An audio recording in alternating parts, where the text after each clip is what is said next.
Dune Awakening has been out for a few weeks now, and it seems unstoppable. 3 weeks in, and it's nearly beaten its all-time peak from 8 days ago. However, Dune Awakening is in serious trouble. And in order to understand the dilemma that faces all games, it's all centered around cheaters. And the first instance we have is about 7 days ago, where if we check on Reddit, we have a clip here, put the source in the description, and this guy is just flying around. If we skip a little bit further ahead, he's found this ornithopter, right? The guy jumps in the ornithopter and watch him take off. He actually goes vertical and continues to keep climbing regardless without even using his ornithopter's engine. So he is using the vulture mode while rocketing vertical. So that's definitely a hack right there. That is not possible to do. There's no booster. That's an inventory on that ornithopter. And look how fast he's moving away from these other thopters. And then 4 days ago, we are starting to see some ridiculous increase to these speeds on ornithopters. Look at this ornithopter just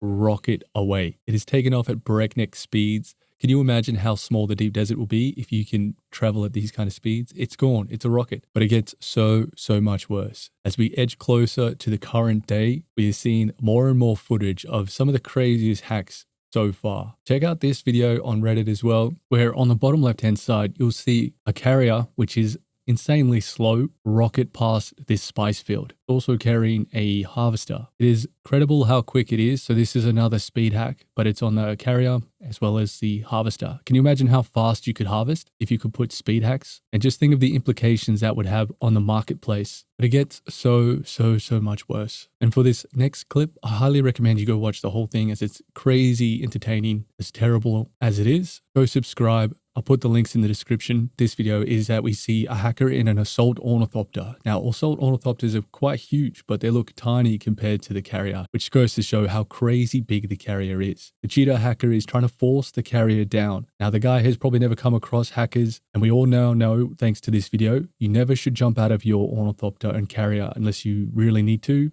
Otherwise, they're going to be able to steal it, because as we go along, the cheater forces the carrier down by blocking it and constantly hitting it. And eventually the player goes to jump out to attack the assault ornithopter with a las gun. Now, this would have been a right move in other scenarios, as it looks like the assault has the inventory on, but the hacker isn't interested in this at all. He's actually going for the carrier itself because he's completely removed permissions. That is freaking insanity. Can you imagine being a small guild and witnessing something like this, or just going out there for the first time and someone yanking your ornithopter? Now, I won't tell you how it ends. You should go watch that video on YouTube. But what are the hackers doing with the ornithopters? Well, they're somehow able to take them back to Hager Basin, and they're storing them, holding on to them. I'm not sure if they can break them down and reclaim them, but this is extremely concerning. And this is another absolute bizarre instance where a player has come across a hacker's base. So the hackers just walked in to the base, probably type in some commands, and it's been spawning NPCs in, but it's very bizarre. I've never seen anything quite like it. And if we skip ahead, you have 3 of the exact same NPCs spawned in, and then the hacker's in the base, and then just as the clip ends, he just kills them off using a command, a kill command or something. So what the hell is even going on here? What are they trying to achieve? What are they doing? Some other guys posted this on Reddit, seeing some of the speed hacks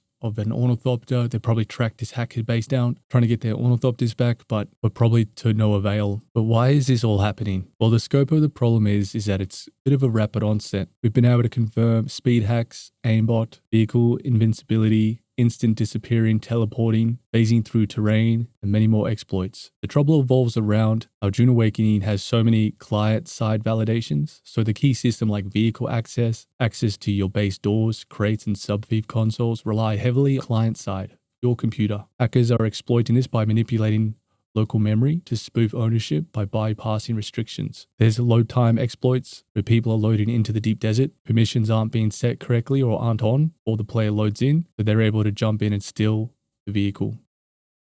And these problems are really not going to be easy to fix at all. I don't know if it's possible, but let me know what you think. Shouldn't they be able to put all these permissions and movement speed and everything and everything like that on the server side? Or would it create too much latency or lag? But the client side aspect, this is going to be a huge problem and probably something they will never be able to get rid of. But we got to try to bring as much attention as we can, report it whenever you see it. Definitely let me know in the comments what your experience has been. If you've had any cheaters or hackers, what you've done, what happened. Was there anything you can tell us to help prevent it, or what we should and shouldn't do, just so we can follow up and hopefully give some guidance on how to interact with these situations. But I also want to bring your attention to some guys who came across some cheaters, links in the description, but it's a really good watch because they actually defend themselves quite well. But for instance, check out this guy in the ornithopter. We'll just make it full screen. You can see him speed hacking. He's zipping around at crazy speeds. There's nothing you can do. You can't beat this guy in ornithopter. So they're pretty smart. They decided to take the battle into the actual ship, where they use their skills to actually kill a couple of them, which is pretty crazy to watch, but definitely a good video to watch. I'll put the link in the description. But just quickly here, the hacker goes down. Absolutely glorious. And then another one gets taken down. And this is what's so crazy, is that with a bit of skill, you can take some of them down in these kind of situations. These hackers probably have no idea about the game mechanics, and these guys are taking advantage of it. This is on another agent server, of course, so unfortunately pretty rife there. Now just quickly, what is meant to actually prevent all this? Well, Dune Awakening uses BattleEye as its anti-cheat system. It's been on games like PUBG, Rainbow Six, and BattleEye runs at a higher level of system access, often called at the kernel level. This allows for it to spot more sophisticated hacks that run deeper in the operating system, like memory editors, injected code, or tools that can try spoof behavior. But at its core, BattleEye does three main things. Its detection is continually scanning cheat signatures, abnormal player behavior, like impossible speed or aiming, and modification to game memory or files. Prevention, some cheats try to hook into the game while it's running. BattleEye can block these very easily. However, the cheats and hacks that run before BattleEye, it's pretty bad at detecting. But what they try to do is, once something is detected, BattleEye either tries to update in order to try deter or prevent these hacks from happening. So hopefully over time it just gets more sophisticated. But we know from PUBG, where they've kicked about 1 million hackers or banned 1 million people, that game still has a lot of problems with cheats. It's a lot less, but it's still there. It's never going to go away in Dune Awakening, but they really need to make it very difficult, and we've got to bring as much attention to this as possible. But let me know what you think. Seeing this stuff is wild, heartbreaking. Can't imagine going to deep desert and losing a carrier, especially after the grind. But Dune Awakening certainly has a big problem on its hand with cheaters, because this shit is crazy. Thanks very much for watching. Peace.